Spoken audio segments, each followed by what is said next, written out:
Bonjour. Imaginons, vous êtes tranquille chez vous et votre téléphone sonne. À l'autre bout, une voix que vous connaissez parfaitement, celle de votre patron, vous dit qu'il a besoin que vous réalisiez une action urgente. Transférer de l'argent immédiatement. Vous n'y réfléchissez pas à deux fois, parce que c'est votre patron, non? Sa voix est la même que celle que vous entendez tous les jours dans les réunions. Vous appuyez sur envoyer et quelques minutes plus tard, vous vous rendez compte que l'argent a disparu. Et votre patron, lui, n'a jamais appris. C'est ce qui est arrivé à un directeur britannique en 2019. 200 000 euros volés, tout ça grâce à une voix clonée par IA. Mais ce n'est que le début. Ce genre d'arnaque existe aussi sous d'autres formes. Vidéos truquées, contenu falsifié, arnaque sentimentale, qui exploitent vos émotions pour vous piéger. Aujourd'hui, je vais vous raconter ces histoires incroyables et dangereuses et vous montrer comment l'IA, quand elle tombe entre de mauvaises mains, peut devenir un outil très dangereux. Imaginez un instant. Vous travaillez tard, vous êtes fatigué, et là vous recevez un message vocal de votre patron. Sa voix, ses expressions et même son accent, tout y est. Il vous dit: envoie tout de suite de l'argent sur ce compte. On doit clôturer avant la fin de la journée. Et vous obéissez sans vous poser de questions. Parce que c'est votre patron, n'est-ce pas? Parce que votre cerveau ne doute pas et reconnaît cette voix. Mais ce que vous ne savez pas, c'est qu'une intelligence artificielle vient de reproduire cette voix à la perfection. En 2019, un directeur d'une entreprise d'énergie basée au Royaume-Uni reçoit un appel. Celle de son PDG. Un amant. La voix, l'intonation, l'expression. Tout est identique. Le PDG lui demande de transférer 243 000 euros d'urgence sur un compte en Hongrie pour régler un fournisseur.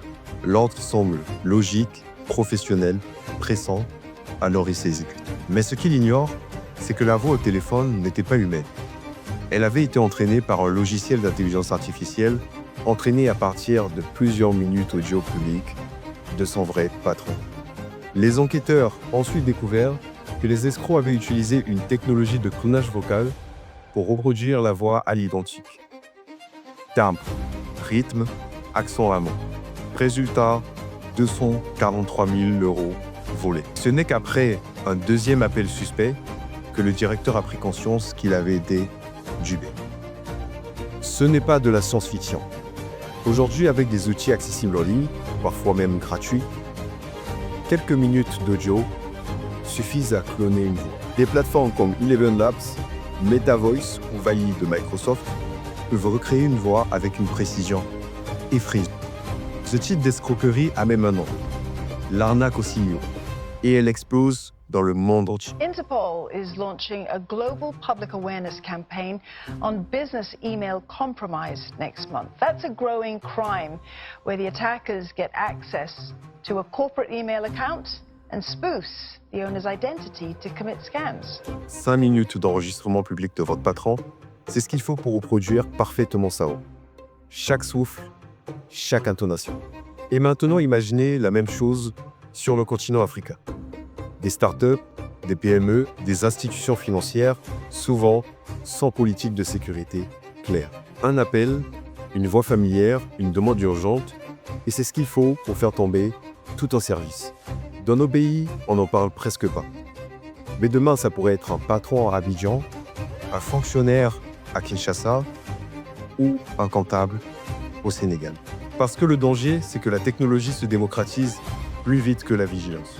Et le plus troublant, c'est que ces clones vocaux ne servent pas seulement à voler de l'argent. Ils peuvent servir à manipuler, à piéger émotionnellement. Imaginez recevoir un message vocal d'un proche qui vous dit: S'il te plaît, envoie-moi de l'argent. Je suis en danger, j'en ai besoin. mais cette voix n'existe pas. Et là, on entre dans une nouvelle dimension, celle de la confiance numérique détruite. Quand on ne peut plus faire la différence entre la voix d'un humain et celle d'une machine, quand même nos émotions sont reproduites, alors tout notre rapport à la réalité change. C'est là que commence le vrai danger. Parce que ce n'est pas seulement une question d'argent, C'est une question de vérité. Et si je te disais que ce que tu viens d'entendre, tu peux aussi le voir.